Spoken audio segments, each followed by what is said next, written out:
Yes, Everything's my wife, yeah. Megan, would like approximately one grande skinny latte. One coffee, please, for my human wife. My human wife.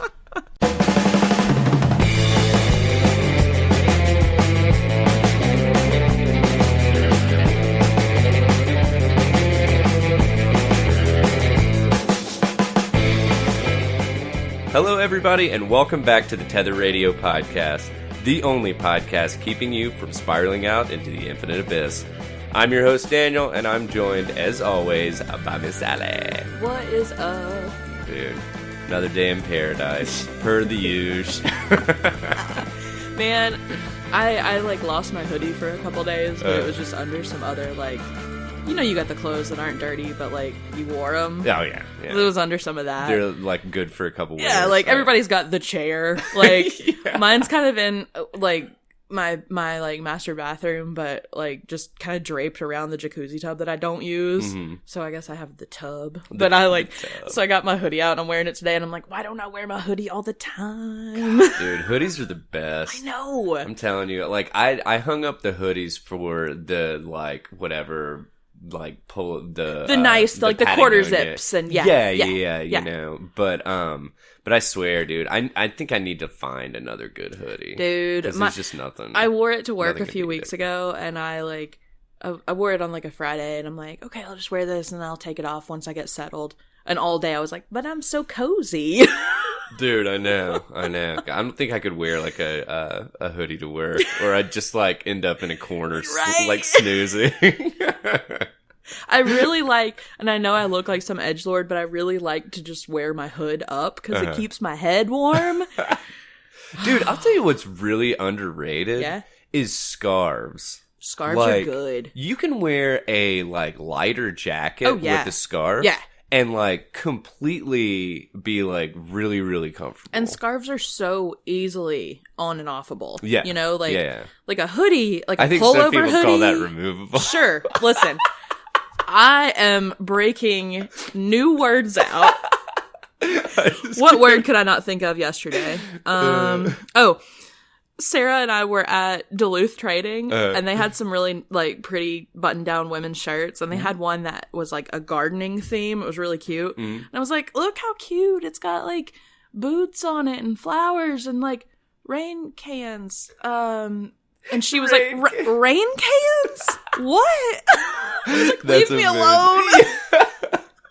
Oh my god. I do that way too often. It's so bad. Just like pull out some word that it's like, you know, instead of saying TV, like picture box. I told you I couldn't think of the word cemetery, and I said funeral park. Did I tell you that? Funeral park. Honestly, hey, that's a pretty positive connotation. I'm rebranding cemeteries. Yeah, right. Oh my god, that's awesome. Well, so how was your week?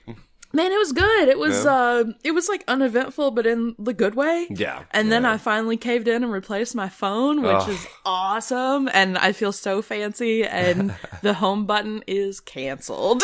Jeez, dude. But I can't get used to not having a home button. It's weird. Like, well, you lost yours. Well, yeah, I lost my home button. R.I.P. Daniel's home button on his phone. But so I used to have a home button. Now I have that annoying like accessibility dot that rolls around on my screen. I'm like have to actually actively look for my home button. But Megan went ahead and got like a 10, so she has the gesture stuff also. It's so nice. But it's like switching back and forth from her phone to my phone. Yeah. Like if we're on the couch and like I want to look something up real quick or something, I'm just like, how the fuck? How do I go back? How do I get to my like application switcher and stuff? Yeah. You know?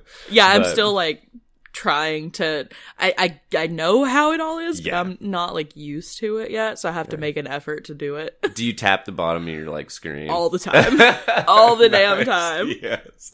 Awesome. Oh man, I was trying to think if anything big happened this week.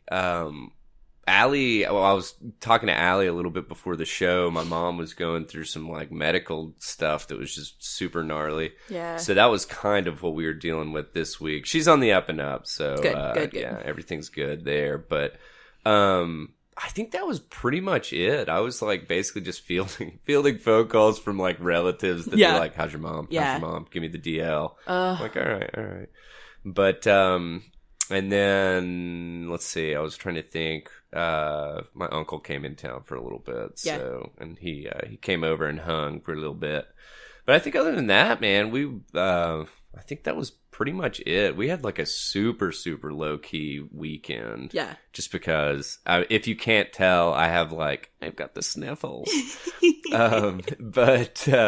So I'm just trying to kick that real quick. Yeah. But anyway. Man, you know, okay. To bring non-podcast stuff here. You know that stupid tracking I was showing you earlier this week I bought a necklace off of Etsy and I was showing you the USPS tracking. Oh, yeah. Those motherfuckers. Have you still not gotten that? Okay. Listen. The tracking was all fucked up. It kept just being like, we're not going to tell you where it's at, but it's on the way and it'll be there on time. It's supposed to be there Friday. Then Friday, like late Friday, it was like, it's running late. It's still on the way. Yeah. But we don't know when. Or where it's at. And I was like, what good is tracking? Yeah. So Saturday, it's out for delivery. And I'm like, finally. Mm-hmm. Saturday evening, I get home. I check the mail. It is not there. I pull it up on my phone. And it says, available for pickup at the post office. I don't want to go. What? What? It was supposed to come to me at my house. Aren't they supposed to like multiple times, I thought. They didn't even leave a note or anything like you're supposed to do if they couldn't leave it. Yeah. They delivered other mail that day. So, that's weird. Because this weekend is fucking Martin Luther King Day tomorrow, which is a holiday for the post office. I can't go get it tomorrow. Oh, so you gotta wait till Tuesday. Yeah. And I'm like, I just want this damn necklace. And it's not anything fancy. I just want it because I paid for it. Jeez, dude, the carrier pigeon. I'm so mad. The carrier pigeon that they sent it by got lost.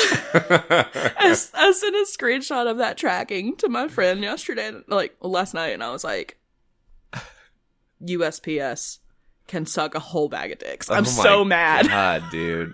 Oh my! That just made me think of a saying. The bag of dicks made me think of a saying, and I might have already said this before, but this is quite possibly one of my favorite sayings that my dad will pull out occasionally. Oh boy! Yeah, giddy up, dude. So the saying goes, "That guy's so lucky he could jump in a barrel of dicks and come out sucking a tit." What? Dad? I was like, wait a second. What? Can you repeat that? And he was like, oh, you hadn't heard that one?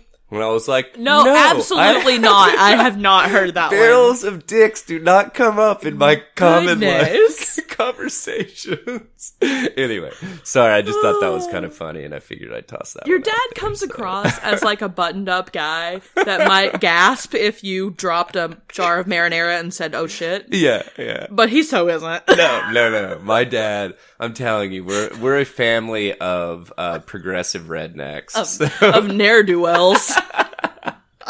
No, man, but it's he's got, I really want to start jotting these down. Do it. Just because. So do it. It's one of these things that I feel like I could write like a small pamphlet. I don't think I could do a book, but of just like terms like, I'm so hungry. They were so dirty, blah, blah, blah, something.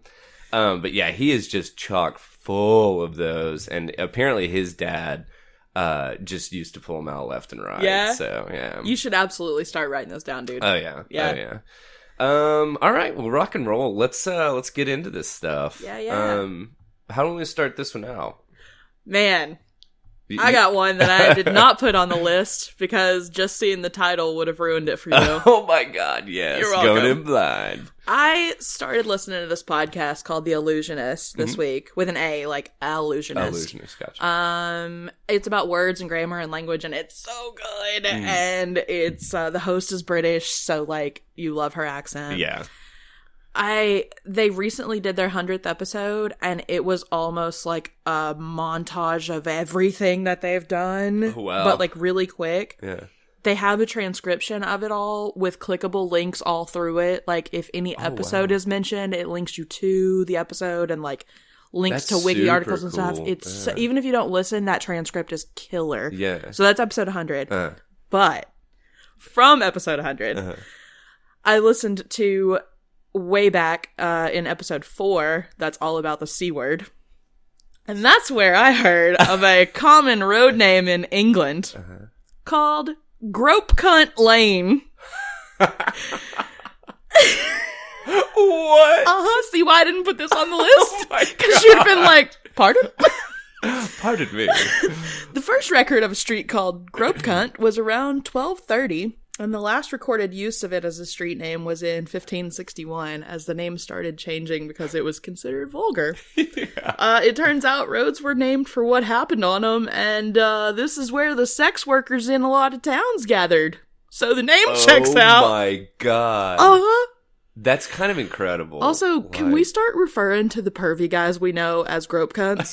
Because, please? Grope cunts. And then another cool word I heard, totally not related to that, was Mount Weasel.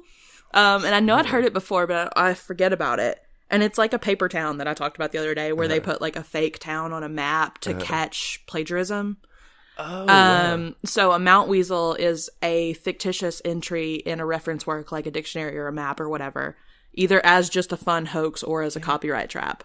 Whoa. It was real cool. And it's called a Mount Weasel? Yeah. Is that hyphenated? No, it's all one word, like it sounds, but Weasel has a Z instead of an S. Gotcha. Okay. But, there's a wiki article, it's kind of short, just about fictitious entries. Yeah. That's pretty cool. There's some really neat words. That's super cool. Yeah. Illusionist is such a cool podcast because, like, if you're at all interested in words, it's great.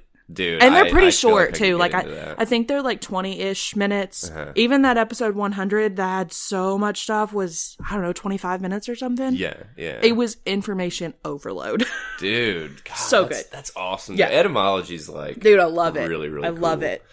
Well, dude, I feel like this is a really good transition into this week's Cancel Corner. Oh, yeah. Cancel Corner is like, it's bigger than a corner this week. Yeah. So, real quick, though, this week's Cancel Corner was kind of brought on by the You started it. Yeah, by the fact that I was trying to get... Allie is like my number one source for grammar and like punctuation and stuff like that. Yeah. And I'm just like... So is this correct? Like, because Dude, I don't want to come off everybody as like a treats me bumpkin. as some authority on that, and like I never correct anybody on their stuff unless they ask. Well, no, but that's the thing is, I would much rather you correct me. I will if than you're be out in public and look like an idiot. Like if you're using a word wrong or like pronouncing it wrong, I'm gonna nicely tell you because I don't want you to sound like a fool all the time. Yeah. But Thank you. Yeah. Not just you. I mean, you at large, you know, but yeah, like, so you started all this. We were texting and you said something and you ended the sentence with the word with. And then you were like, I need to be better about my grammar. And I was like, nope, that's a dumb rule. That rule's canceled. It makes no sense to reword a sentence. Yeah. So you don't end it with a preposition when you just get a weird fucking sentence that sounds awkward. Like 9 times out of 10, that's what it is. Yeah. And also, life is not a writing assignment, so you don't have to talk like it is. I was reading your text responses to Megan. Yeah. And she's like, that is hilarious. That's so funny. Like, but anyway.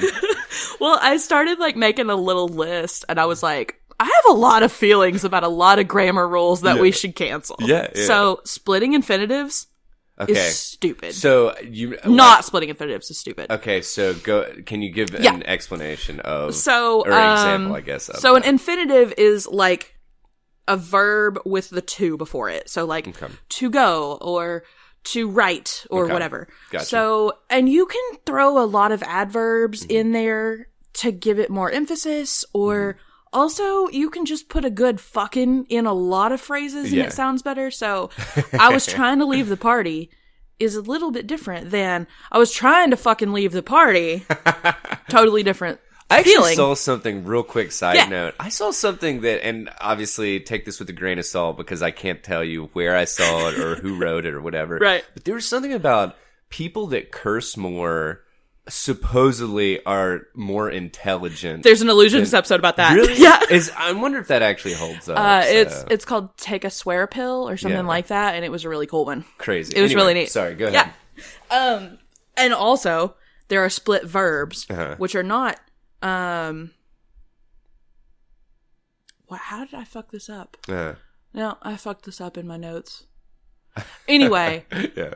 No splitting worries. infinitives, like, you don't, like, the phrase that kept coming up when I was looking at it was to boldly go where no one has gone before is a split infinitive. But to say to go boldly sounds dumb. Yes. You know? Yes. The and I'm pretty idea- sure, like, any Trekkie out there would, like, die. They'll fight you. The idea that, like, paragraphs need to be a certain length is bullshit. Like, sometimes a good, solid paragraph can just be a couple of short sentences or just one short sentence. Like, if you're reading a book and there's a space down and then just a really short sentence, it's got a lot more impact. Yeah. Than if there was that short sentence followed by 3 more to make a good paragraph. Yeah. You know? Just put it in all caps. Yeah. Fuck it. Scream. Anyway, so. Well, then you get into, like, think about, like, how we all text, and, like, when we're being sarcastic, we, like, use the letter U instead of, like, you spelled out, and stuff. Like, when we're just being, like, shit posters or whatever, I don't know, language is so cool. What else do I have canceled?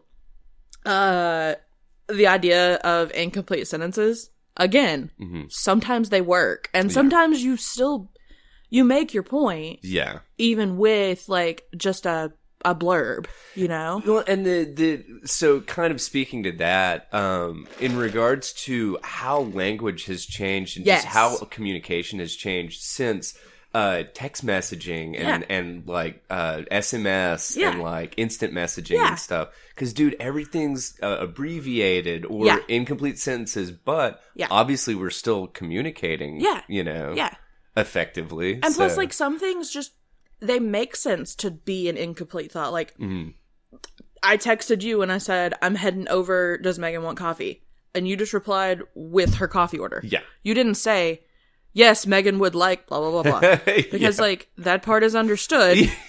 I already know that part. You don't. Yes, my wife, Megan, would like approximately 1 grande skinny latte. 1 coffee, please, for my human wife. My human wife.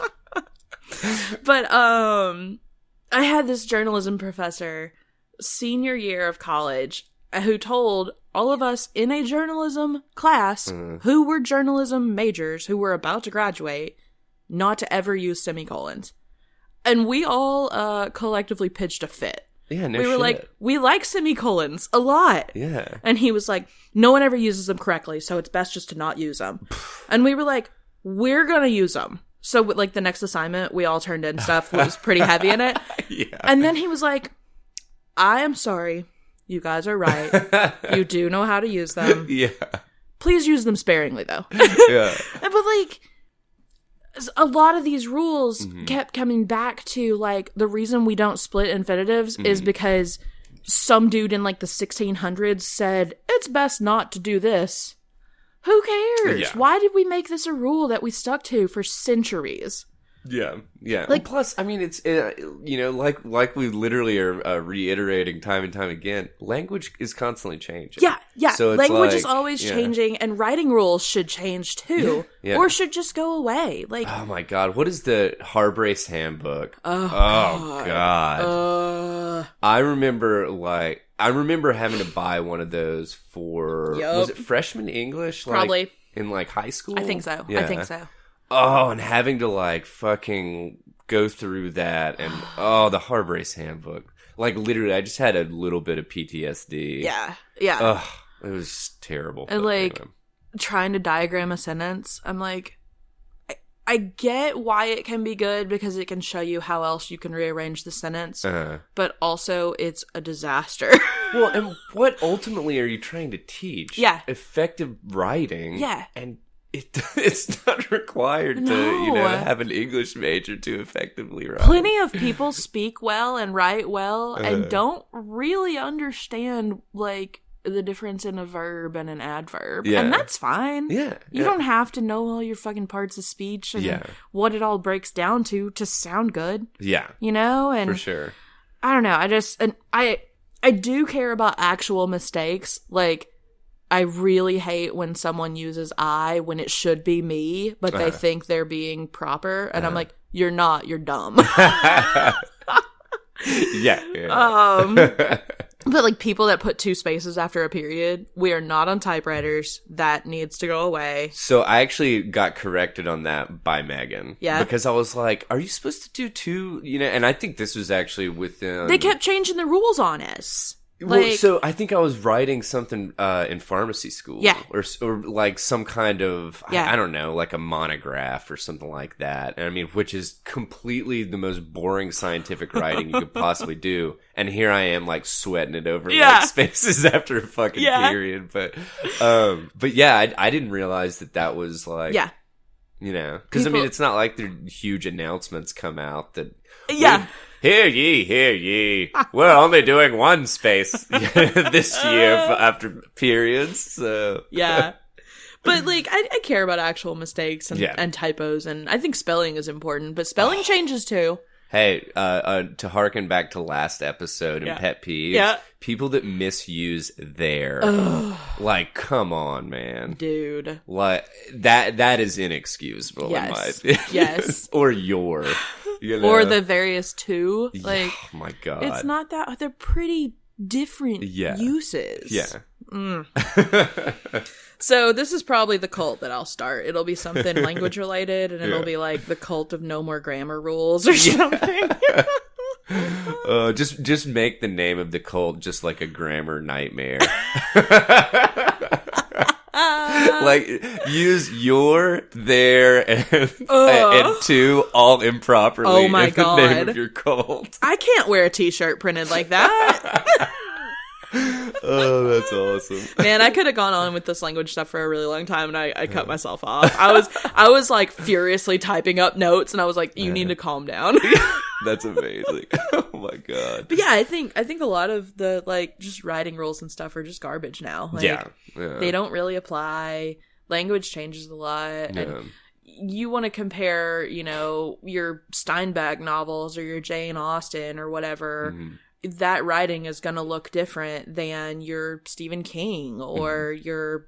I have a really good question for you. Because I just thought of this. Yeah. Since we're talking about, obviously, reading, writing heavy. Yeah. And I always, in like my English or like literature classes stuff, I always wondered if the actual intentions of some of these writers that people will literally, for lack of a better term, ant fuck over the meaning. What? So, like, getting into the minutia, like, kind of stuff. I think the term ant fucking is kind of It's a good word. I like it. It's new to me, but I like it. Okay.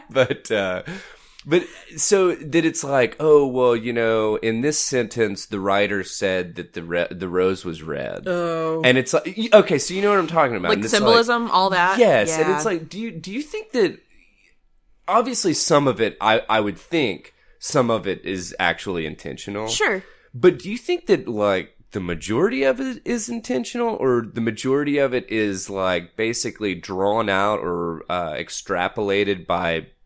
I don't know, people that just want to like really they're read into overanalyzing shit. it. Yeah. I mean, I think part of it is, okay, so like I had this Brit Lit teacher in college who was obsessed with William Blake. Yeah. And she would go on and on about all the symbolism in his stuff. And I'm like, probably, yeah, he was symbolic because like you couldn't come right out and say like your political thoughts or like your risque thoughts or whatever at the time. But like also probably you're just fucking overthinking it. So, because that always, I think it's a like, mix. was, and I bet you're right, because obviously none of this shit is cut and dry. All these people that normally, you know, that you're pouring over their works with a magnifying glass, they've been dead for, you know, 4 centuries. So, like, we read Animal Farm my freshman year, and I had never been introduced to symbolism. So I read it, and I was like, cool, talking pigs. Yeah. No Charlotte's idea. Web 2. Right? Animal Farm. Yeah, I'm like, little dark. Yeah. Like, a lot of power struggle. Uh-huh. But sure. We get to class and they're like, communism. And I was like, no, these were farm pigs. Did I read the right book? Yeah, like I was like, excuse me? Yeah. What? Like I didn't think that way. Yeah. So like, yeah. ugh. Yeah. But obviously that one's symbolism, like, Oh, I mean, for and some sure. of it's super cut and dry, in my Yeah. opinion.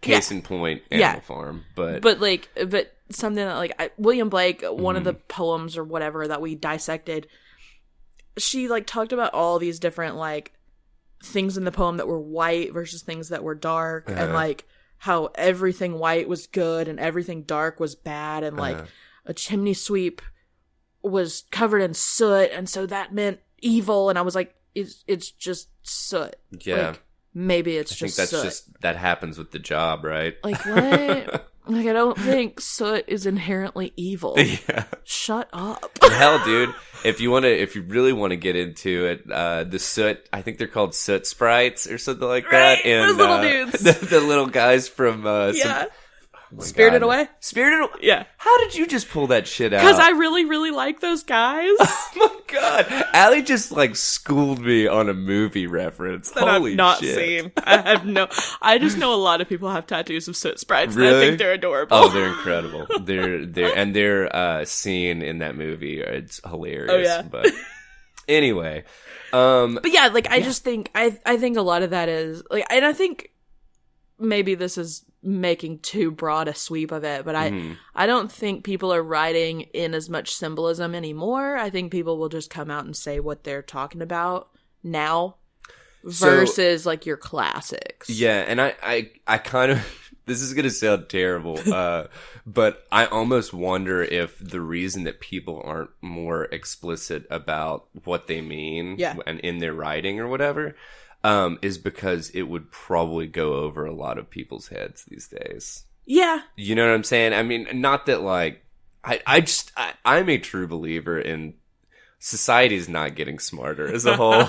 And our advances in tech actually are facilitating, our decrease in thinking. Yeah. You Like know? my best friend called me Webster for a long time because like we would be like working on homework and she would just across the room be like, Webster, how do you spell coincidence? And I would just start spelling it. Yeah. But like now everything does that for you. Yeah, you don't exactly. need to know how to spell it. Like Yeah, if you you can need get to- relatively close, whatever you're typing on is going to tell you what you mean. Yeah. Which I do have to, as a side note,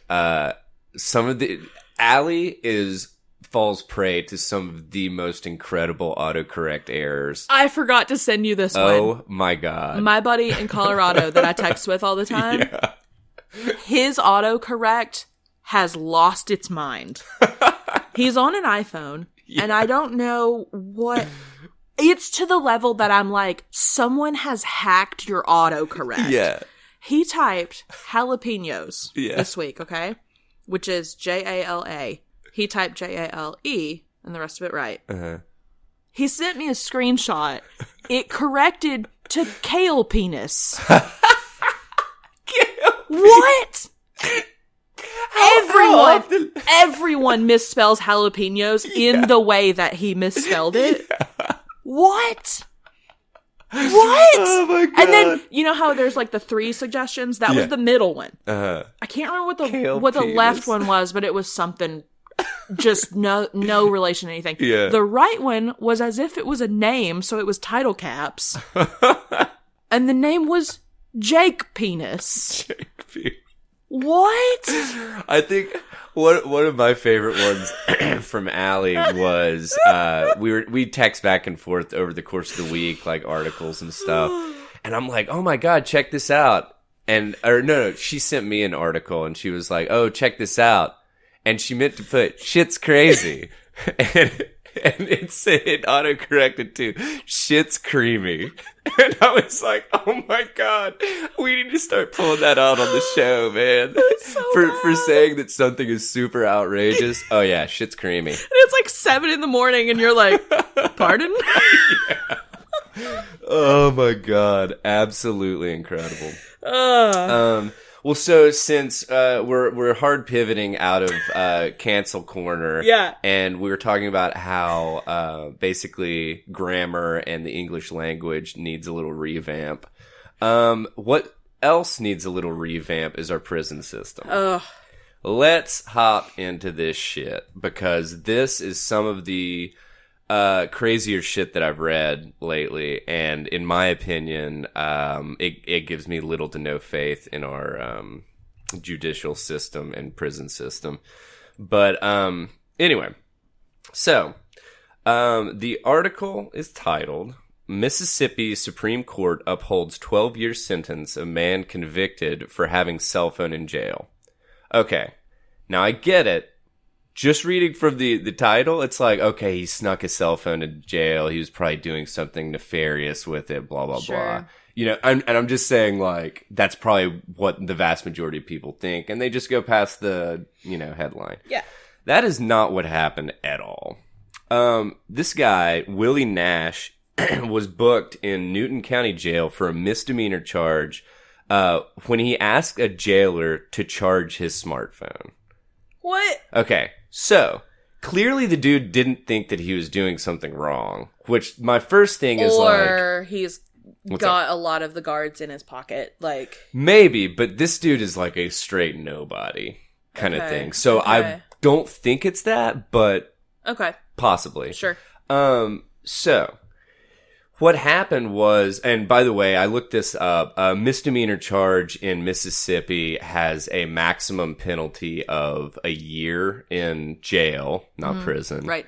And up to a $5,000 fine. Okay. So we're looking at, and you could potentially get hit with both of those. Right. Okay. Now they don't say what the actual charge was, kind of thing, or the misdemeanor, what he was booked for.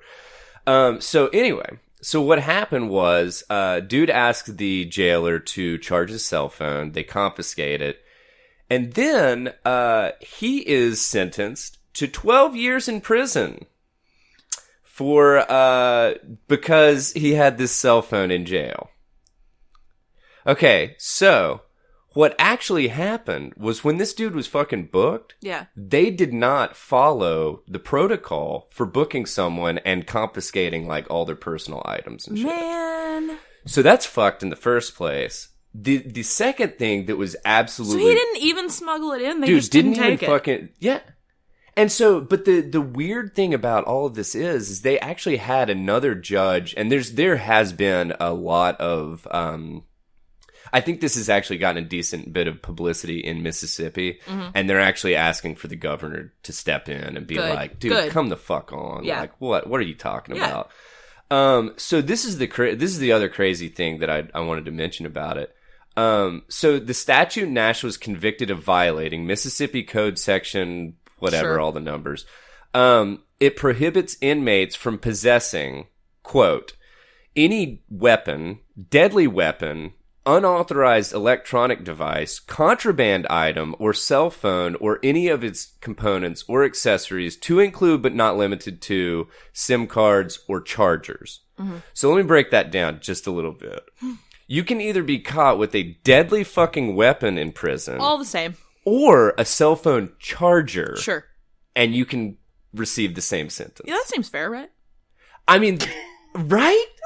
Like, how are people not looking at this and just like, well, that needs to be fucking rewritten. Like, I have a very large shank.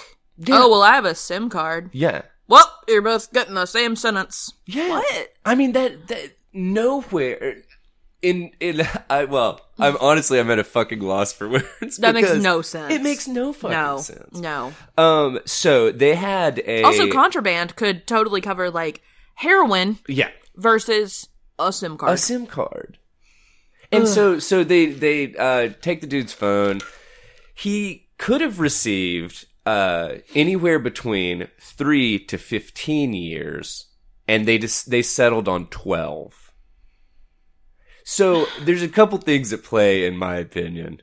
Why the fuck is this dude being made an example of? Yeah. When it really, I mean, it wasn't like, clearly the dude didn't think that he was doing anything wrong because he fucking asked the jailer to charge his cell phone. Yeah. So he's not hiding it. Obviously, yeah. You Yeah. know? I mean, God, like, I would absolutely, if I, like, got processed and put into jail and they didn't take my phone, I'm not gonna go, excuse me, hey, you forgot to take this. Well, like, you assume that they're fucking doing their jobs, right? Right? I mean, not with what I know about our prison system, but... Yeah, well, yeah, no, exactly. And that's kind of what it comes down to, man. Not kind of, that's totally what it comes down to. But this is super shitty because this dude is like, he's married, has 3 kids. The last time that he was convicted, so he is a repeat offender kind of thing. But last time, which is a whole thing on its own. Yes, exactly. But this is the thing that kind of sucks. Well, not. There's lots of shit that sucks about this. I'm not gonna say anyway. Yeah. So his criminal record or his criminal history revealed that change in behavior with his last conviction of burglary being in 2001.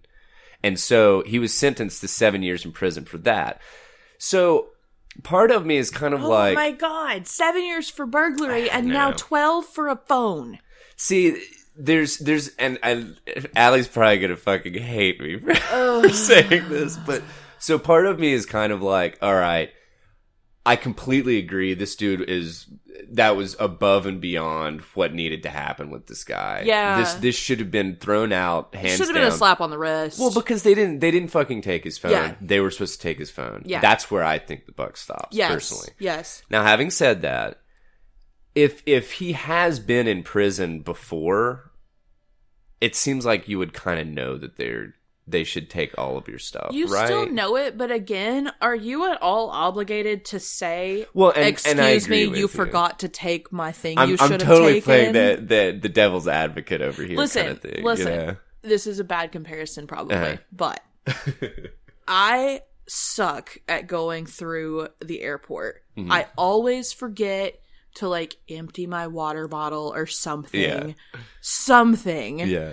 And so, like, I went through one time and they took I had like a little gadget, like bottle opener, sort of a knife. It was kind of serrated. It was the size and shape of a credit card and just fit in a credit card slot in your wallet. Gotcha. They took it. They were like, oh, it's sharp. I don't have that. And I'm like, all right, fine. Like, whatever. What? Yeah, but I'm not going to step out of line and not go on my trip. So I didn't think. If I had thought of it, I still wouldn't have left it at home because I would have thought it would have passed. Yeah. Yeah. But they took that and they didn't take the pocket knife that I forgot I had. Which, when they said, like, when they were like, do you have any sharp stuff in your bag? I was like, I may have forgot something because I'm thinking of my pocket knife and I'm like, fuck, I think I forgot that in there. Yeah. But I didn't say, yes, I have a pocket knife. I let them look and see what they found. And when they found that and they took it, I was like, oh, sorry, shucks, guys.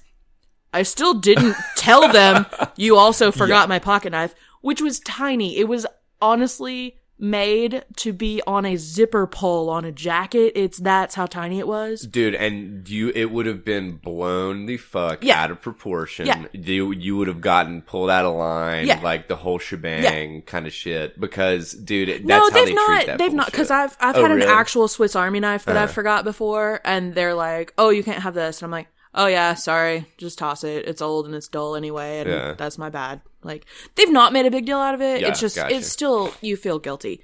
But, again, I'm never gonna say, excuse me, you forgot to take my blade. I know I can't have it. Here it is. Because I'm not gonna pull, like, I'm not trying to get away with anything, but I'm also not trying to bring that attention to myself. Yeah, yeah. Well, I mean, and honestly, the vast majority of the time,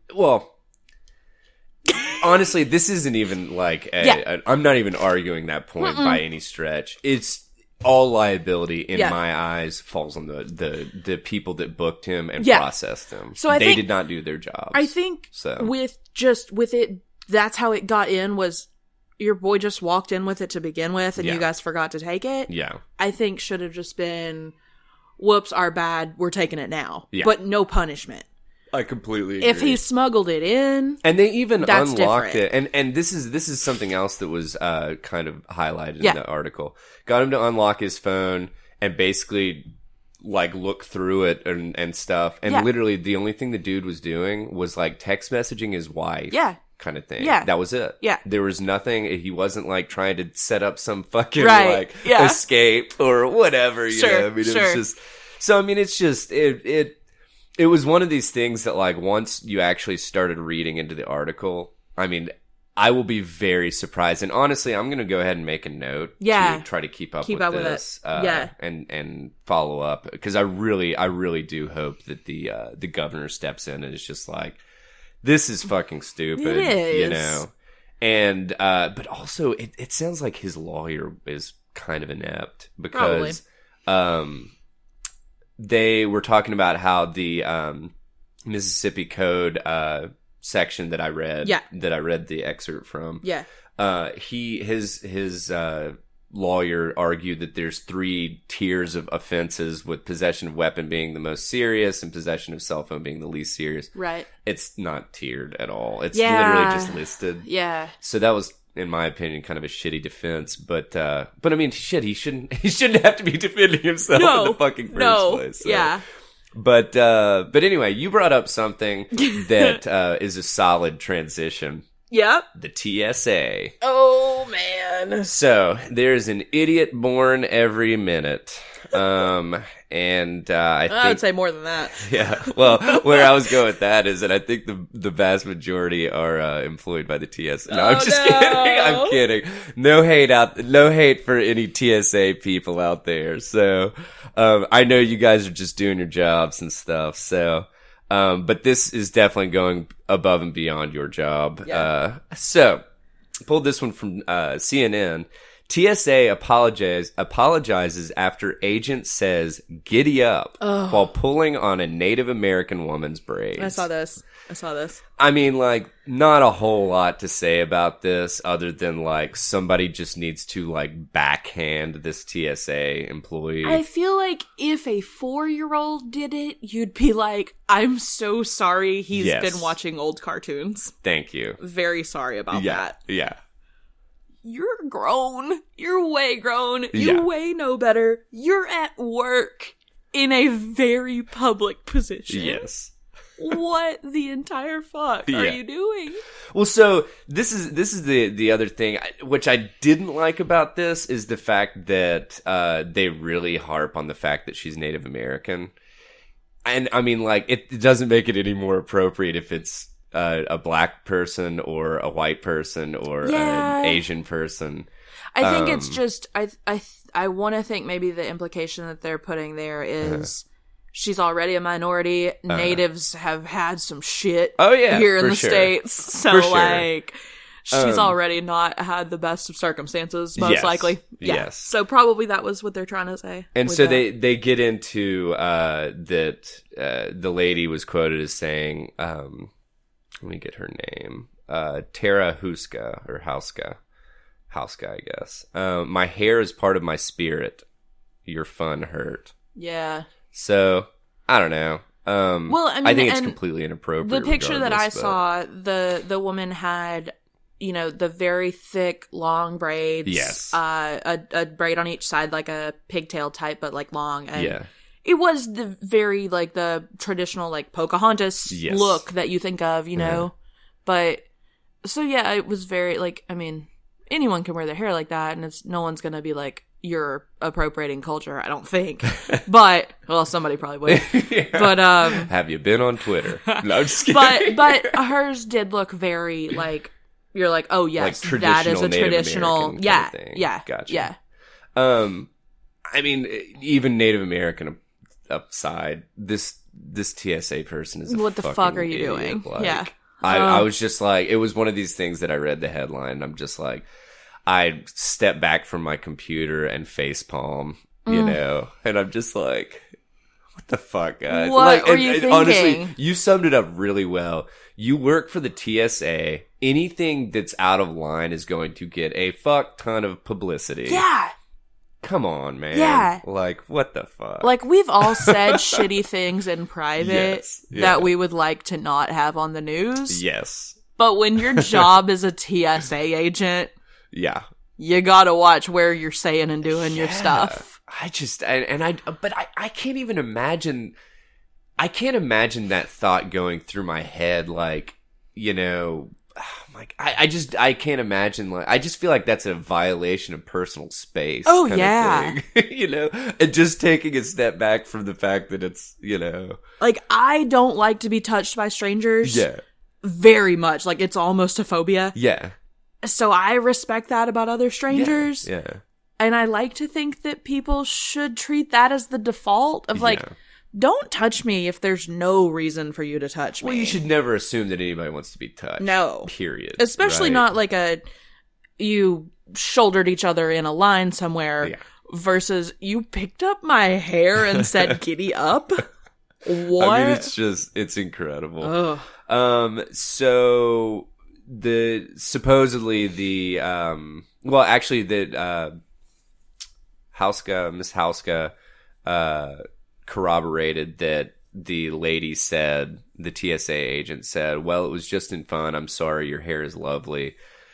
And then she was like, that is not an apology and it is not okay. No. I mean, it's not okay. The apology of, well, I didn't mean anything by that is garbage. Well, yeah, because it's like, oh, well, it was just in fun. Well, this just in, friendo. The fuck, man. Your fun is not fun for everyone. Yeah. So your idea of fun clearly is not. But anyway, so she basically just wanted the TSA agents to be educated on Native American decency. Well, yeah, honestly, and that's in my opinion really what it comes down to, is being fucking appropriate in public. But so they're basically going to teach their employees to more empathy for have some and pragmatism. I'm trying to think of what that's called, where you're sensitivity training. Like Megan had to do that. I know. That's what I was thinking of. Yeah, she was like sitting downstairs. She's like, "Oh my god, dude, I have to go through It this is shit." Stupid, but apparently people fucking need it. Well, and that's what's that. And I'm glad that you said that because that is where it's like. Common sense ain't I was fucking just gonna common, say, dude. like, I know it's such a boomer thing to say, but the whole, like, common sense isn't common thing, you know? I mean, it really, apparently it isn't. So anyway, that's all I've got, unless you've got something to add. No, I don't really have anything. Okay. I've got a little quick one I wanted to bring up. Basically, the headline is the whole story, but some feral cats broke into a body farm in Colorado to have a little snack on some corpses. There's a lot of body farms. Really? Yeah. Okay. Yeah. Tennessee was like one of the first, or maybe the first. And I think they all like work together on stuff, but you have to have them in different places because, like, we have a lot of weather, but, like, we don't have the same weather that Colorado or Miami or Maine or wherever has. That is such a fucking It's so neat fascinating. concept, I think it's so cool. I mean, it's obviously really morbid, but very morbid, but very, very interesting. Well, yeah, and I mean, just like the science behind it, like whatever, a body being stored in like South Dakota versus Florida, or even Tennessee in March versus Tennessee in June. Yeah, you know, exactly. But anyway. So pretty much, feral cats can have little rotting body as a treat. My God, that's awesome. They do. There's a little story to it that was like, they do put up, like fences and stuff to keep out stuff like really big predators. Like they don't want to have like wild dogs come in or something. Yeah. But they do want to see how some predators get to some. That actually makes a lot of sense. So like it's all under. Yeah. There's a lot of different levels of controls. Yeah. So like they want to see how bugs are going to get to stuff, but like they also want to see how like raccoons are going to get to stuff. Like they've done studies of they've done studies of like how raccoons are more likely to like which like patterns they're likely to spread the bones in and stuff. It's so neat. It's so cool. Super cool. Yeah. Speaking of raccoons, that just made me think of like a little anecdote. Yeah. So the grill that Megan got me has a little drip tray like most grills.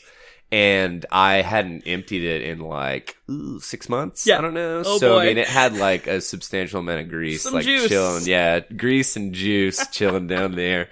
And I started finding like droppings in our courtyard. Yeah. And we have a fence up. Yeah. And so and it looked very reminiscent of dog. Yeah. Like droppings. Yeah. And so I was like getting like super pissed because we let Finn out there. And Yeah. like obviously we don't want poop in our yard. Yeah. And that's why we don't own a dog in the first place. Or one of the reasons. But anyway, so I'd start getting really pissed off, and we'd draft an email to the fucking neighborhood. Yeah. And I'm just like, I don't know, blah, blah, blah. Because, yeah, anyway. Dude, come to find out. Oh, no. It was either raccoons or possums. And they were getting in the drip tray. And I finally, like, the grill cover was all messed up. Yeah.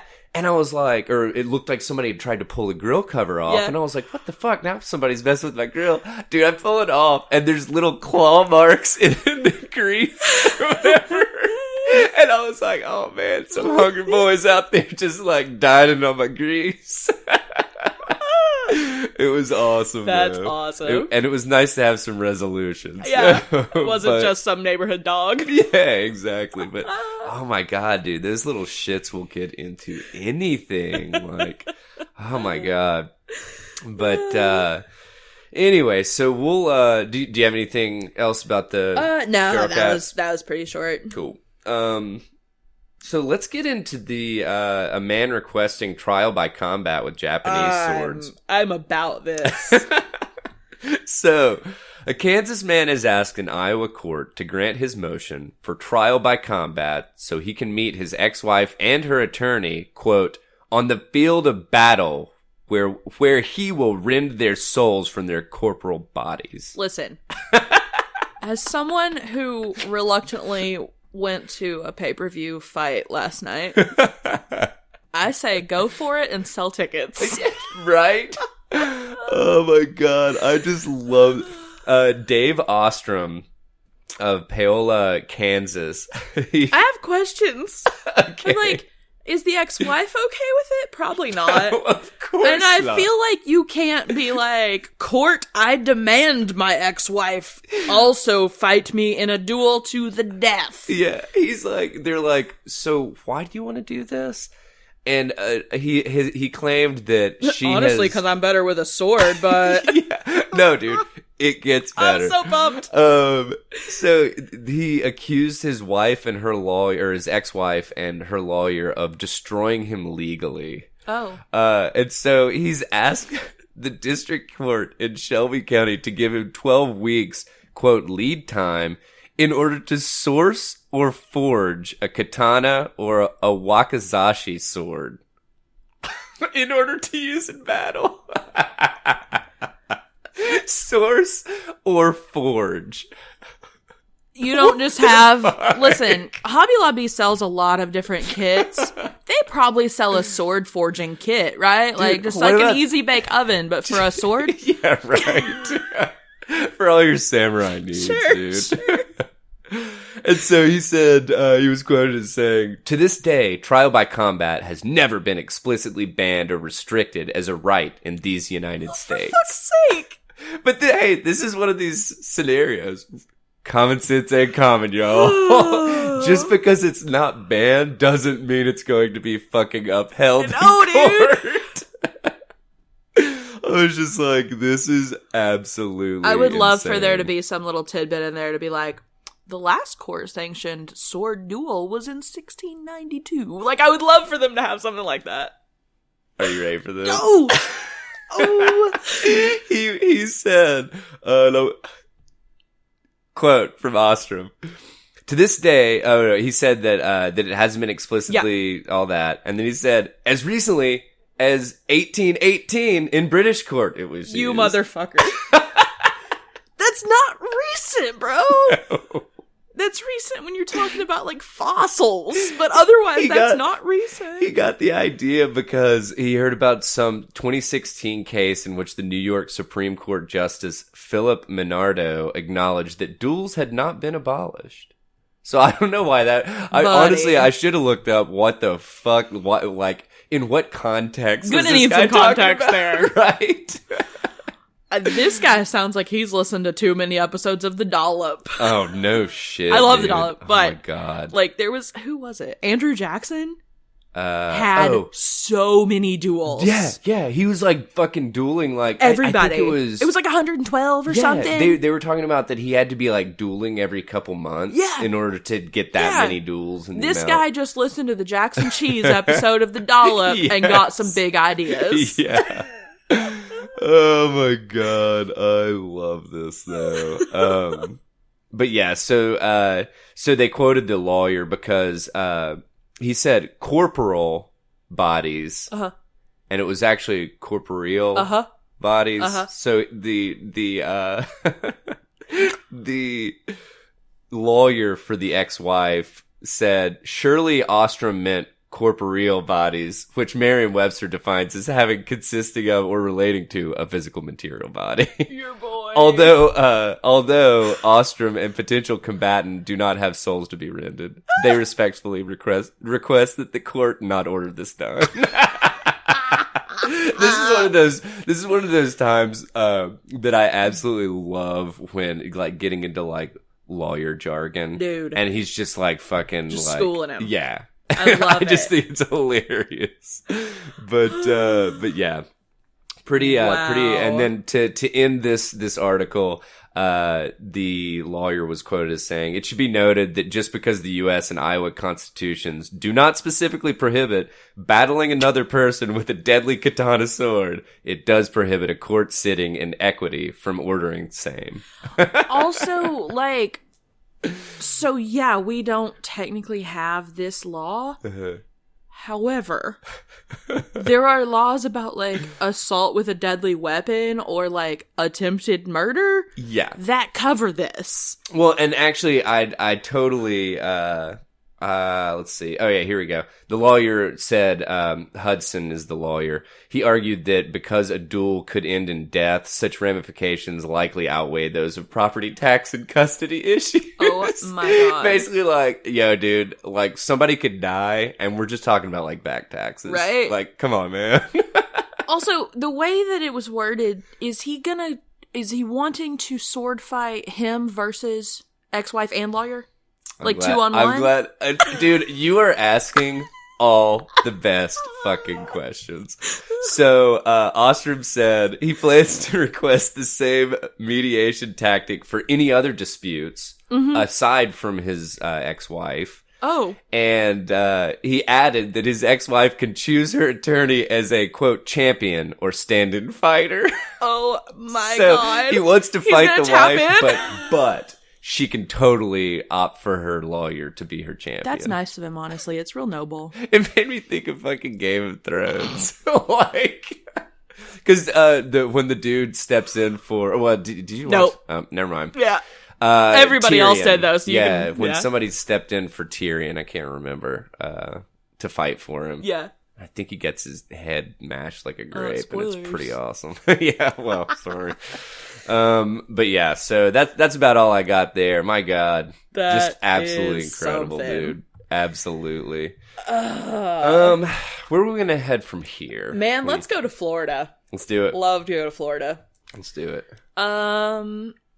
Emily Ray Stallard is 37 and had a small child with her. Sources are disagreeing whether the child is related to her or not. But the child was helping her to collect items to build a bomb last Saturday, January the 11th, in a Tampa area Walmart. She collected flammable materials, projectiles, and matches in her shopping cart.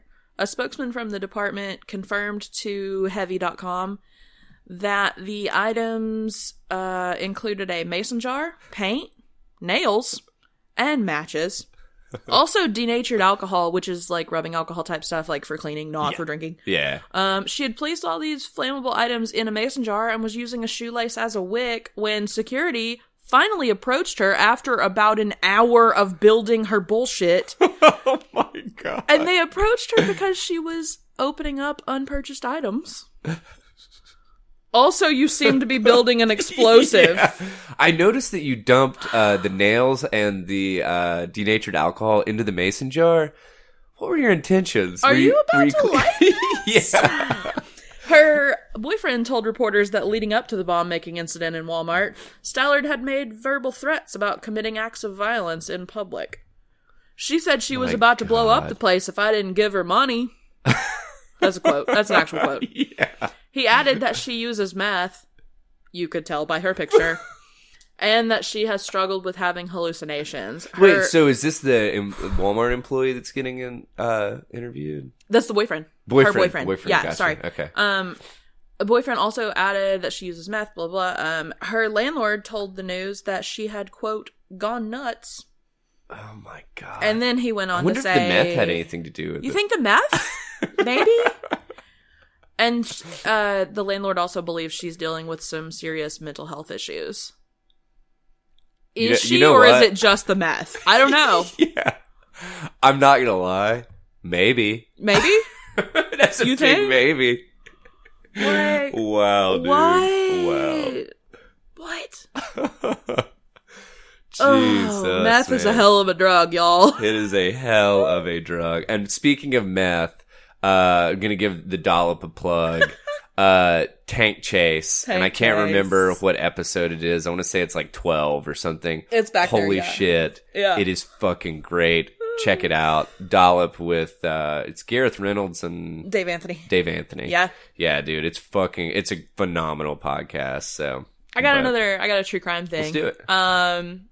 Billy Jensen and Paul Holes are two really big time guys in the true crime world.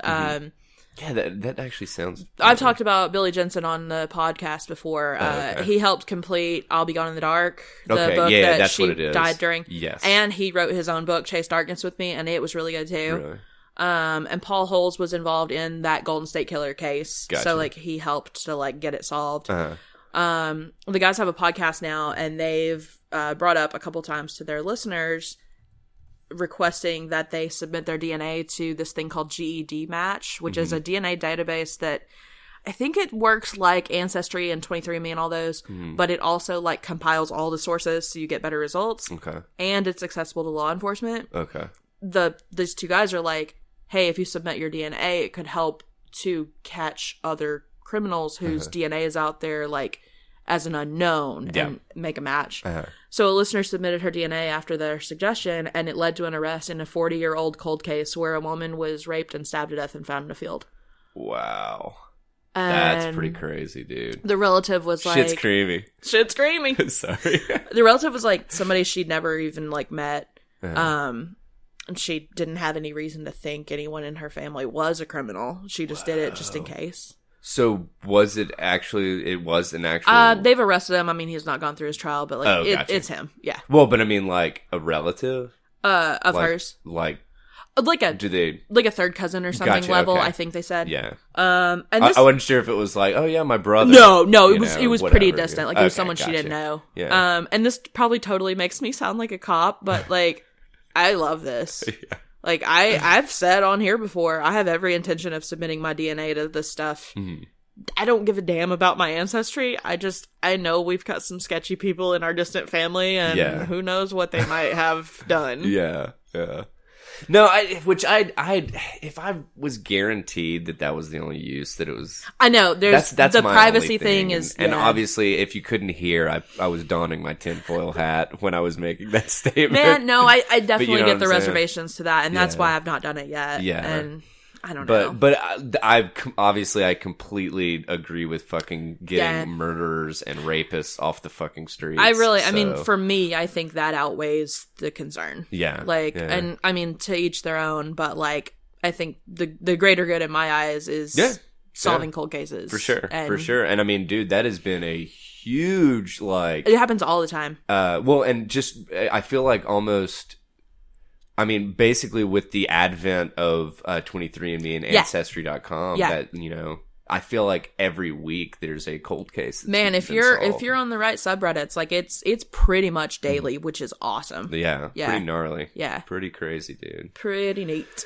Okay, well, cool. Let's get a little, well, it's not really political. Oh, it's always political. But it does have to do with politics. Holy shit. And bear with us on this one because, we're kind of going off the cuff with it, in regards to Meatball Mike Bloomberg has a weird night on Twitter during the Democratic debate. So, man, I was watching the debates and they were boring. And I was like, maybe Twitter will have some hot takes. Yeah. I know Twitter will have some hot takes. So I'm like, I've like got like 2 screens going. And everybody on Twitter is retweeting all this weird shit from Mike Bloomberg's campaign, who's not on the debate stage because we're all bored with the debates and because we're all like, what the fuck is going on with Mike Bloomberg's like campaign account? Yeah. And I'm just like, I texted a friend of mine. I was like, I know you're not watching the debate, but you're always on Twitter. What is this? Like, what is going on? Has a staffer just gone off the deep end? And like, I even called it, I was like, it's like they're shitposting. And that's what all these sites are saying. Dude, and Allie and I were talking about this a little bit beforehand, or before we started recording. So Mike Bloomberg, for the uninitiated, the reason that he's not allowed a place on the Democratic stage debates is just because you have to have a certain number of donations from people, and you have to have fundraised a certain amount of money at this point. And since his campaign is self-funded, he basically is not allowed on there yet, I guess. Well, that was the last one. Well, the last one before the caucuses. Gotcha. Okay. But yeah. So that's why he took this approach, and I'm not gonna lie, man, it fucking worked. Everybody was talking about him, and now, granted, but nothing good. Yeah, I was gonna say, sometimes people will make the comment, any publicity is good publicity. False. I'm not sure if that rings true in this case. So what we wanted to kind of talk about was just kind of highlight some of the really fucking bizarre things that were tweeted. So like people were quoted as saying like, this is weird, not charming, not cute, not witty, not pithy, not funny, not clever, just weird. Very like when the brands try too hard to be relatable and you're like, stop it. Yeah. You know? Yeah, it was, well, and somebody, and I think it was in this article that somebody was, David Pinero wrote, hacked by hashtag the onion ? Right. And I swear that's literally what it seemed like. Well, the way this story I found, I look at this website called Fast Company, and they put it really well. I'm just going to read, it's like kind of a long paragraph. Yeah. These tweets were an approximation of humor designed to appeal to some imaginary youth vote that has somehow remained indifferent but is winnable. They're written in a language that is so close to actual ironic Twitter humor, but misses the mark in an indefinable, essential way. It's as if a robot studied 2018 sentient brand tweets and the entire history of shitposting and came close to passing the Turing test. Bone-chilling stuff. And it just went on to basically say, like, Bloomberg just came across as desperate to get attention during these debates. Yeah. No, and it really, I mean, honestly, I think that's actually a really fucking good quote from that article. Yeah. But yeah, so to get into it and give you an idea of how fucking bizarre it got, in case you missed the Twitter storm, one of the tweets that got a shit ton of retweets and publicity was he tweeted out, "Test your political knowledge. Spot the meatball that looks like Mike," and they had photoshopped Mike Bloomberg's face on one of 4 meatballs in this photo. Pretty well, honestly. Yeah, I mean they I do have to say the Photoshop game is on point with the Bloomberg campaign, because there was just all sorts of shit going on that was like, let's see, what was that? Here we go. What's the best part? This was another tweet. What is the best part of the body to get a Bloomberg 2020 tattoo? And this was a poll I question. voted on that when it came through my feed. Yeah. I voted neck. Neck lost. Oh, really? What? Do you know what won? Oh, yeah. Forehead won with 43%. Very nice. So lower back, it had thigh, 9,500 votes. I mean, dude, people are clicking it. This is the thing. I think that, like you said earlier, I think that like if he was trying to get attention diverted to his campaign, which it happened, but I think that attention quickly turned from like, oh, this is kind of funny to this is kind of getting weird, because all of my stuff on my timeline was just people being like, has a staffer just gone off the deep end? Yeah. Like, it felt very someone got fired, but they didn't take their credentials away very quickly. Yeah, it really is. And I mean, like, oh my God. Another one was, Mike has given billions to charity, but refuses to give another cent to his lazy slacker nephew, Dwayne. I wonder if he has a nephew, Dwayne. Right? I'm sure he doesn't. That would be hilarious. I really liked the one that says, Mike owns a small weekend place on the moon. Yeah. Hashtag Bloomberg Facts. Hashtag Dim Debate. Jesus, dude. Only got 866 likes. Oh, bummer. That's not viral. No, not at all. But no, I would 100% recommend everybody check out, I believe it's January 14th, his thread from January 14th. Yeah. Yeah. There's just like tweet after tweet after tweet. Honestly, I would say probably 100 plus. You think? It goes back real far. Good Lord. Yeah, it's crazy. Also, apparently Andrew Yang just took the approach of also wanting to be sure people thought of him during the debate that he wasn't involved in. So he just retweeted like everyone that was mentioning him. Oh, really? Yeah. Wow. One thing was from Norm Macdonald, but it was like pretty much a diss. Yeah. And he didn't get it, so he retweeted it like it was. Oh, I don't remember what Ashley said. Whoosh. Bless him. Bless him. Oh my God. So do you have anything else you wanted to add? Like I had something. Do you want to get into this Chris Evans shit a little bit? Oh shoot, just a little bit. I actually, yeah. Are you? I'll just touch on it. Yeah. Okay. So because did I pull an article? I don't know. I think I texted you about it and then completely like slipped my brain. So, but no, go ahead. We need to touch base a little bit more before we just get on here every week again. Whoops. Chris Evans, Captain America, seems to be trying to really be Captain America somehow, and I don't know. I kind of hate this, but I kind of like it. I like the concept behind it, but I just don't know if this is the right approach, maybe. So basically, he's launching a site because he says Wikipedia entries are too long.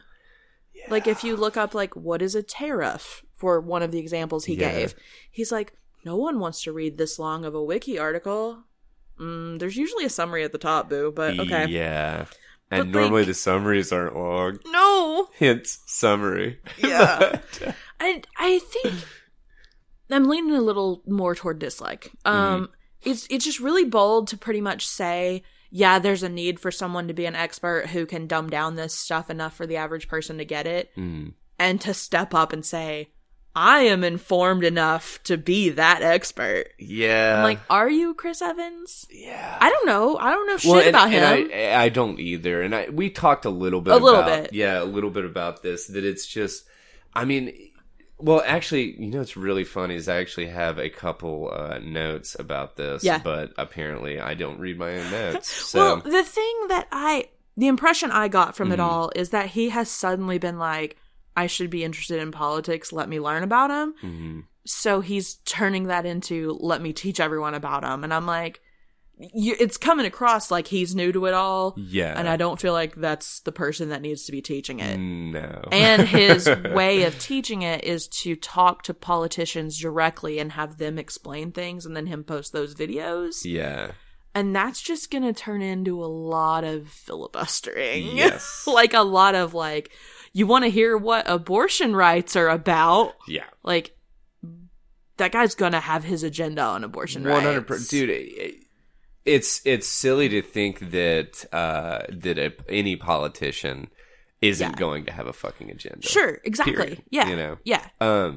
The other thing that was kind of I don't know, I don't really like about this is the oversimplification of extremely complicated issues. Yes, it's like there's a reason that wiki page is that long. Thank you. Like, exactly. And yeah, so, there's a summary, and the summary might still be confusing. You know why? Because the topic cannot be summarized into 2 short sentences. Exactly. And so it's, in my opinion, I hate that it's being pitched like it is kind of thing, because like you said, the Wikipedia is too long. I feel like that is a complaint that a 5th grader should give. Yeah. Like, not an adult. Like, if you really want to understand an issue, you need the fucking, entire bit. If you want just a definition, look it up in a dictionary. Yes. A Wikipedia is here to give you all the ins and outs of a thing. Exactly. And I do hope this gets people to be more involved in politics and to pay attention to politics, because if you're one of those people that's like, I'm not interested in politics, I'm like, how? Yeah. How are you not? This shit matters. Yeah. And honestly, any listener out there, holy shit, if you don't plug in and fucking read some kind of political stuff every fucking day, you need to be. You should. Be informed, even man. if it's goofy. Yeah. Even if it's just making fun of everything. Like, there's a lot of comedy stuff out there that can still get you educated on the daily ins and outs of what's going on. Yeah. Because shit is crazy. Yeah. And you need to follow it. Yeah. And you need to vote, at least in your presidential stuff. Like, if you don't vote local stuff, shame on you. But, like, presidential shit, go vote. Yeah. Yeah. Exactly. And the other thing that I didn't really like that was kind of I don't know if this was kind of where you were getting at with, like, having a politician whatever read off or whatever, give their take of whatever. In my opinion, the whole concept of getting clarity on an issue is covering the points and counterpoints and having almost like a discussion about both sides and stuff. To see what the argument is. Yeah, exactly. Yeah. And then by discussing that, you can have a better understanding of what's actually being discussed. But even that, like, there's not necessarily 2 sides. Like, almost every political issue is some kind of spectrum. So you can't just be like, here is what all the Democrats think, and here is what all the Republicans think, because no, they don't. Yeah. And like, you're exactly right. You've got so many levels and nuances and stuff there. Definitely. And you can't just say you fall on the yes or no side of this, because there's so many caveats to stuff, No, you're completely right. And that kind of comes back to the whole, in my opinion, he's trying to simplify stuff that is just very complex. And I think maybe he's calling the whole thing, like, the name he's going with is A Starting Point. Maybe we're overthinking it. Maybe he is just trying to get people a little bit interested and get them a little knowledge so that they go seek out more knowledge. Yeah. Maybe this is supposed to be a starting point, not your end all be all. Yeah. This is where you'll make all your decisions from. The buck stops here. I wish that's what it was called. But and I can't remember which movie. It might have been like either an Avengers movie, or it might have just been from like Captain America, whatever. But there's like a part in it that, like, I think he's talking about like bullying or something like that, and that's totally what it makes me think of. Having Chris Evans like explain this stuff. It's like, Captain America here, and this week we're talking about sanctions. It's just like, get the fuck out of here, dude. But also, I just kind of don't want to trust anyone in the year of our Lord 2000, I can't even say it. 2020? Yeah. 2020 sounds weird. It does sound weird. Okay. The year of our Lord 2020? Yeah. And you're still wearing hair gel? Like, how with it are you?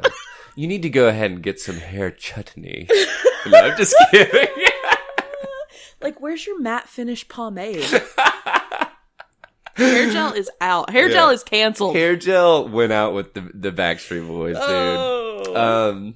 Cool. Well, yeah, man. Do you have anything else about that one? Man, I just want to plug Chapo Trap House again, because like I love listening to them talk politics, because I feel like it's me talking politics. Like, Yeah. it's just, like, I get it, and I'm mad. You know? Like, I'm mad, but I'm also poking a lot of fun about it. What's the network quote?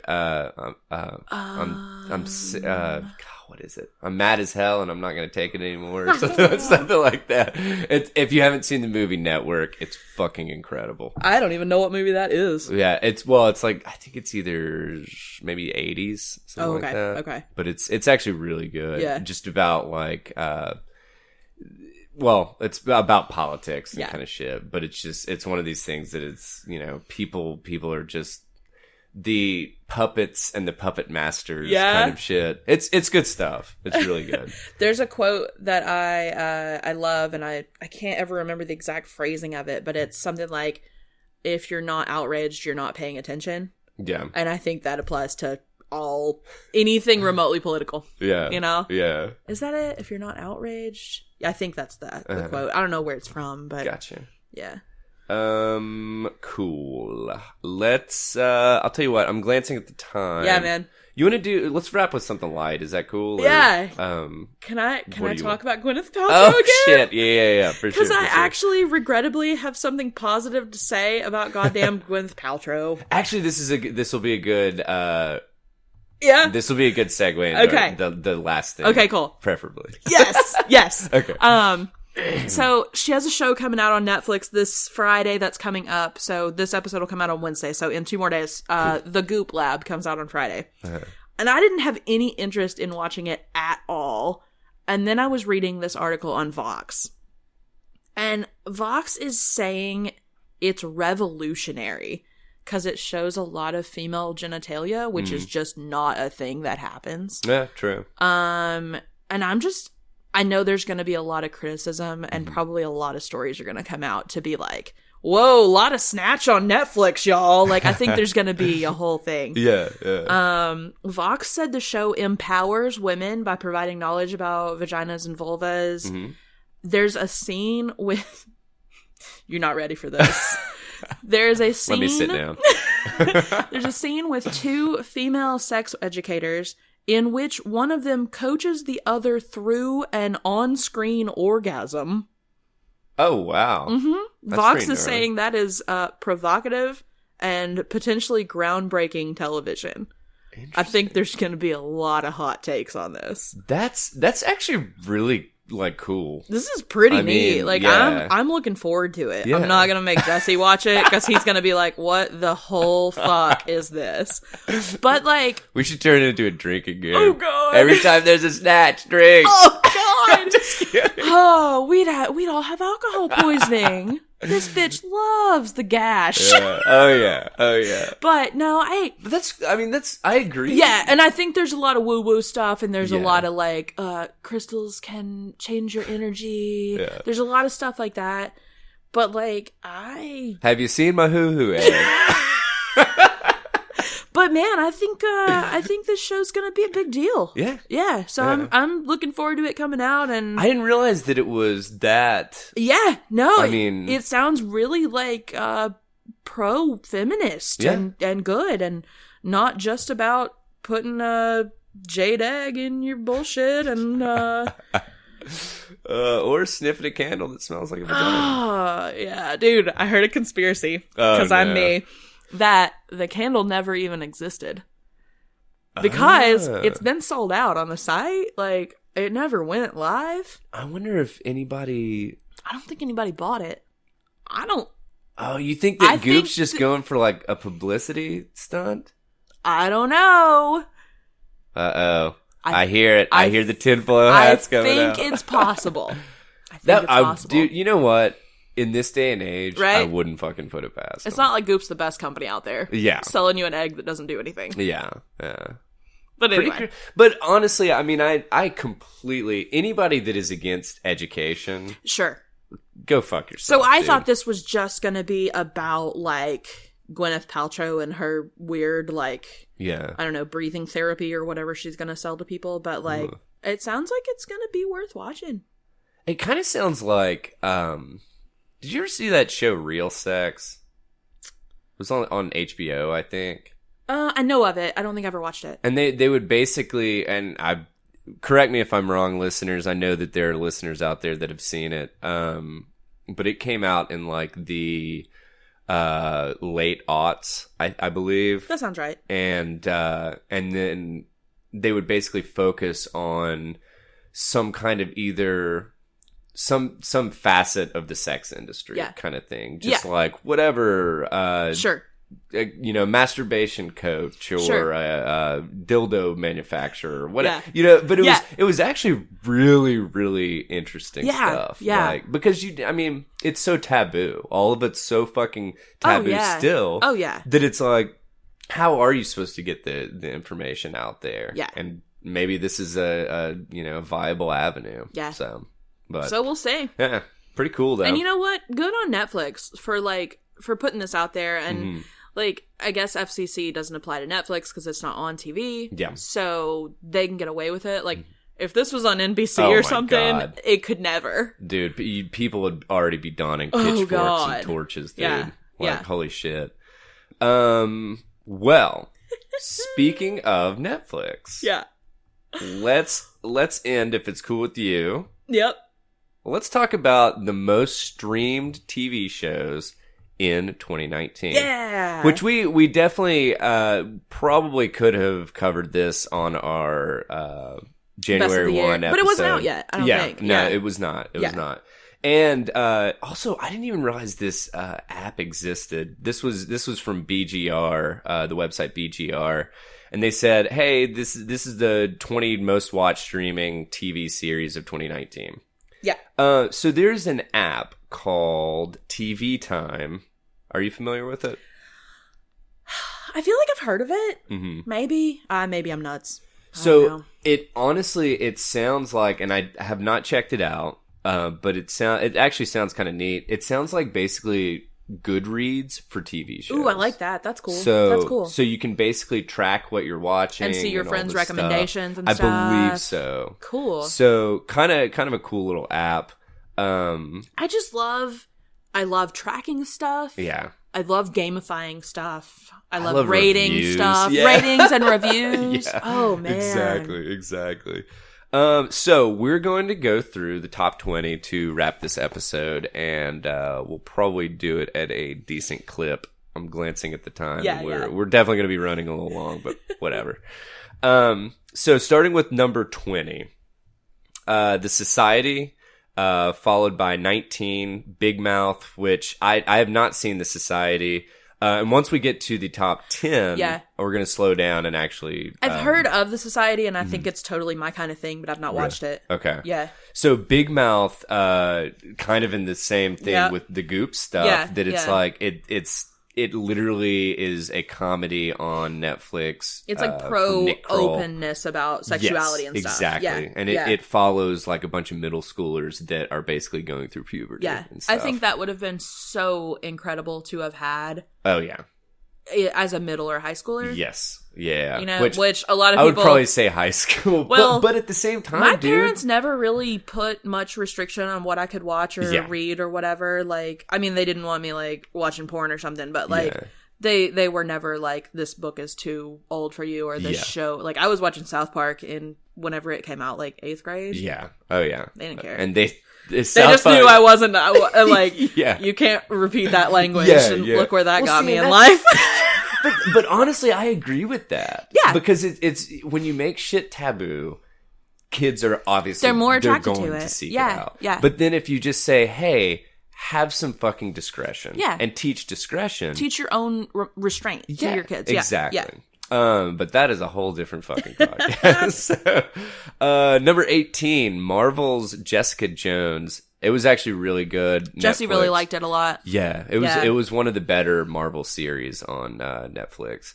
Mindhunter at number 17. Yes. Holy fuck. 100% recommended by the Tether Radio podcast. Yeah. It was really good. And by the way, Mindhunter was just kind of it is the advent of looking into serial killers, the history. Yeah. Well, obviously with a lot of creative freedom. Sure.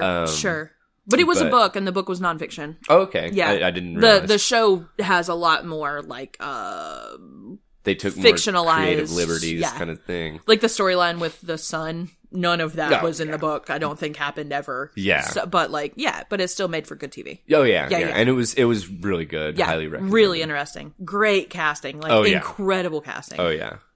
Number 16, Love, Death, and Robots. Really cool. It was really cool. Really cool. Kind of an anthology series kind of thing. Bunch of shorts. Yeah. Or yeah. Would that be anthology? I don't know. I think that's an anthology. Okay. I think so.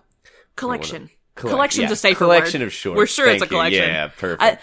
The one that I can't remember by name, but the one that was the like weird pool one. The weird pool.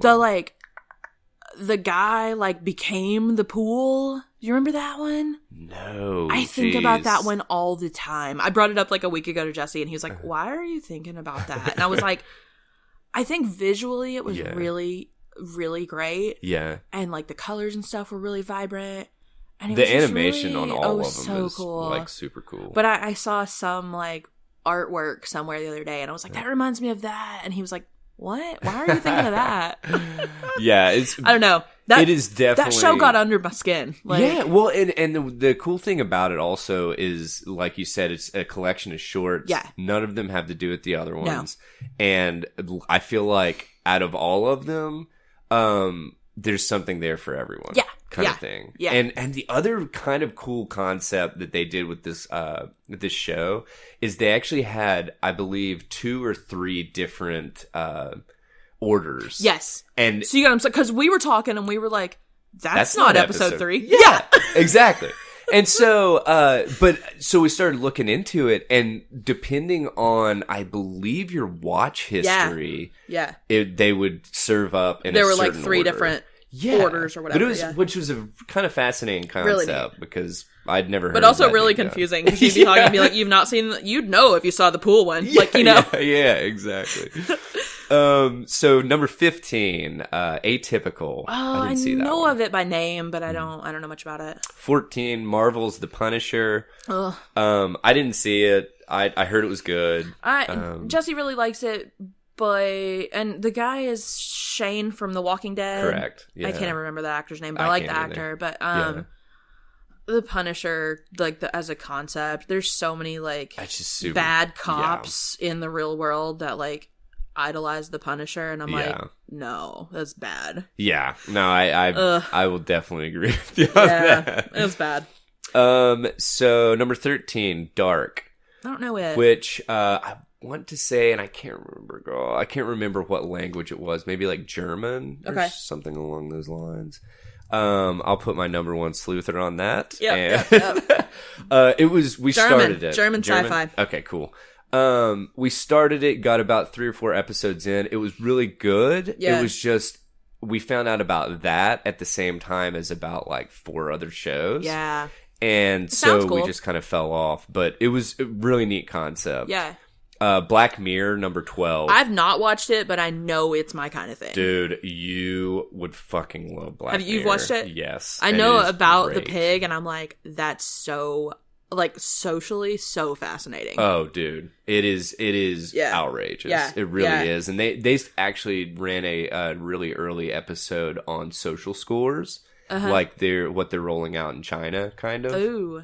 And it was like fucking on the nose kind of thing. Like people find out your social score and they don't want to like basically be your friend anymore, or you can't stay in certain places, or you can't, cabbies won't pick you up or something like that. I mean, it was just, it's fascinating. I've had that idea as like a thing, like I could make a killer novel off of it. So when I heard they did it, I was like, shit, missed my chance. Yeah. But it was really, really solid stuff. Yeah. The Umbrella Academy, number 11. Yeah. Jesse likes it a lot. Was that a Marvel one? No, that was Gerard Way from My Chemical Romance. No shit. He wrote comics and they adapted him into shows. Oh, interesting. Okay. Yeah. But so that was a lot of people really liked it. Whatever Academy of like gifted kids, right? Yeah, it felt very something along, kind of an X-Men X-Men-y. ripoff, kind of. But like, I hate to call it a ripoff. Like, I don't, a broad concept. It's got some similarities. Okay. Yeah. Got you. Yeah. All right. So Number 10, Chilling Adventures of Sabrina. I was like, I feel like Sabrina's not a very common name. No, it's that Sabrina. It is that Sabrina. Yeah. And so, my good friend watches that and says it's incredible. Really? Says it's great. Like, That's awesome. It's a lot darker than the old one was, for sure. Oh, the old one wasn't at all dark. Yeah, exactly.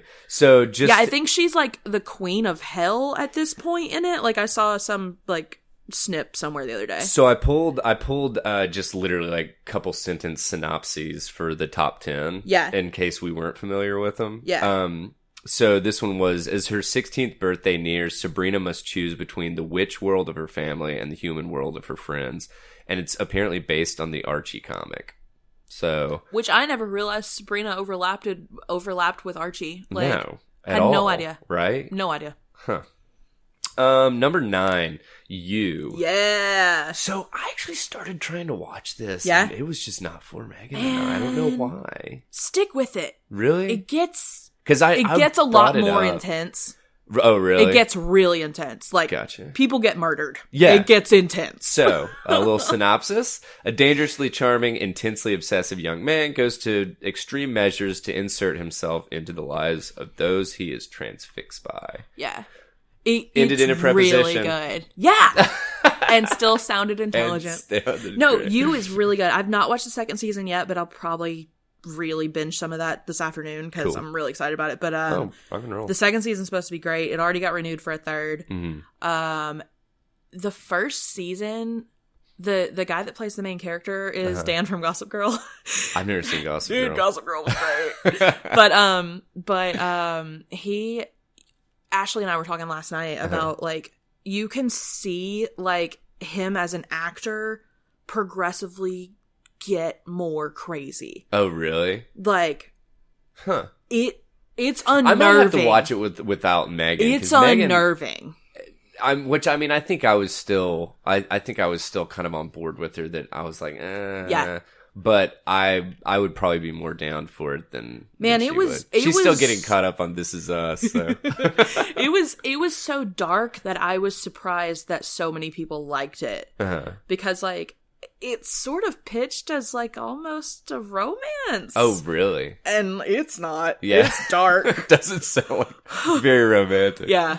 All right. So number 8, Elite. I don't know that at all. I didn't either. When 3 working class teens enroll in an exclusive private school in Spain, the clash between them and the wealthy students leads to murder. Oh no, murder. So yeah, I don't really have anything to say about that because I'm not familiar with it. But number 7, Sex Education. I don't know it either. It's got Gillian Anderson from X-Files. Okay. A teenage boy with a sex therapist mother, aka Gillian Anderson, teams up with a high school classmate to set up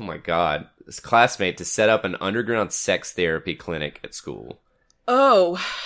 It's what could go wrong with that? no, honestly, it's gotten really good reviews. Sure. Like, Yeah. I want to check it out at least and see what's up. Yeah. The Handmaid's Tale. I've still not ever watched it, but I've probably read that book 10 times. Yeah. So, set in dystopian future, a woman is forced to live as a concubine under a fundamentalist theocratic dictatorship. Yeah. Is that accurate? Yeah. Okay. And highly recommended book. Great book. Margaret Okay. Atwood's fucking incredible. And Megan, I know, was super big into the show. Yeah, So yeah. I feel I've heard like- a lot of people really like the show. I just never got to it. I suck at watching TV. Plus, like, what is there for me? I've read the book legit 10 times. Like, what am I going to get out of the show? I mean, I don't know. Very rarely, and I say very rarely, I really can't even come up with one example. Where the show's better. Yeah. Yeah. The show or movie being better than the book. I could think of know. some, but like I'm kind of afraid like as much as I like the book, it cannot live up to that. Yeah. You know? I don't see how it could. Yeah. So number 5, Orange is the New Black.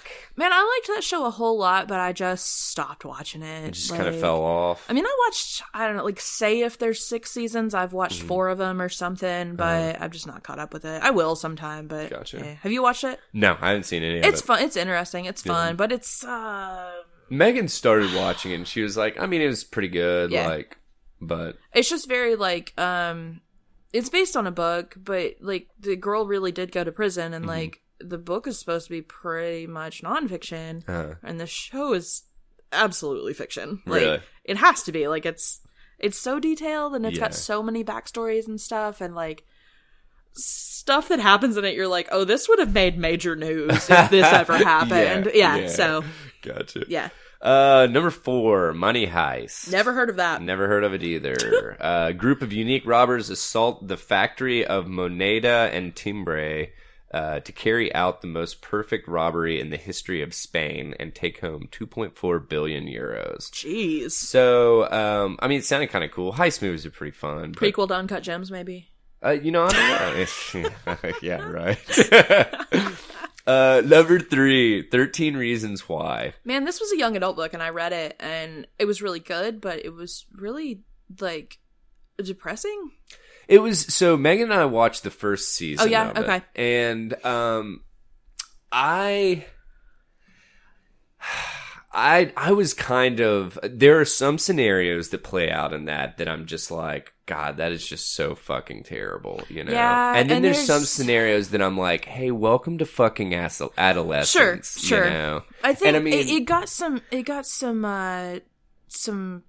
hate for being like almost celebrating suicide. Yeah. And I can see that. Yeah. You know, like I think it also does a good job of telling a story that's really touchy, but yeah, it almost does celebrate it a little. Well, so my take, or I'm assuming the takeaway was supposed to be, hey, you know, this stuff happens all the time. Yeah. We need to recognize, you know, suicidal ideations kind of thing in adolescence and high school and all that jazz. Yeah. And suicide is never the answer, period. Right. So, yeah, I maybe it was one of these things that I'm just not like the target demographic kind of thing. But I think maybe like had I read that book when I was 17, like not that I was ever suicidal then or anything, but I think it would have resonated with me more. Yeah, because I would have been more the target audience. Than and another thing that I actually kind of rubbed me the wrong way about that show, or not about that show, but about the producers of that show was. They had a bunch of pushback on, I think, the actual scene that she kills herself. Yes. And I think so it was they ended pretty up brutal. editing it out. Yeah. And I'm like, go fuck yourself. Actually, now that you say that, I think it was pretty brutal, though. Yeah. Which, sure, of course it is. Suicide is fucking brutal. Yeah, right? but to show it is that's gonna trigger people. Yeah, you know? maybe so. You hate to use the word trigger, but yeah, like but yeah, I just remember reading about that and I was like, oh, and I think that was also almost celebratory, like almost like glorifying. Thank you. That's the word, like glorifying, like really just being like almost making it a beautiful kind of thing, and like I could see that. You don't want to do that. Yeah. Number 2, Stranger Things. Did you watch that at all? And we watched the first season, and I liked it, but it just wasn't my thing. And I get why so many people like it, and it's so different, and it's so fun. Dude, it's just, in my opinion, it's just nostalgia porn. Sure. Kind of thing. You know what I mean? Which I 100% binged the fuck out of it with Megan. I wonder if Eggo sales have gone up because of surely they have. What sales? Eggos. Oh shit! Yeah, I love Eggos. That's a good point. That's a good point. But we can't give Finn Eggos because they have egg in them. We have to buy gluten-free non-waffles. And I lived on Eggos growing up. I know, dude. He loves peanut butter and waffle, but oof, man. And number 1, Lucifer. Lucifer is so good. Allie, I'm pretty sure, told me to watch it at some point, and me being the idiot that I am, and more often than not, I'm like, yeah. And then, oh, look, a bird. You texted me this week and sent me this, and you were like, have you guys watched Lucifer? And I really thought you were trolling me because we have talked Lucifer up so much. Yeah. This would be like you asking me, be like, have you heard of Mascara? And I'd be like, son. Like Lucifer is so good. It's a lot of fun. It's over the top. Like it's like a crime drama show, but also the devil is in it. Yeah. And he just openly tells people, "No, I'm the devil." And they're like, "Okay, buddy." I have to say it's on our short list at this point. It's so good. And also the guy that plays Lucifer is super attractive. Really? And like just a beautiful dude. Yeah. And there's just a lot of fun. He's easy on the eyes. So easy on the eyes. Like the opening scene of the whole show is him driving some fancy ass sports car. I don't even know what it is. Uh-huh.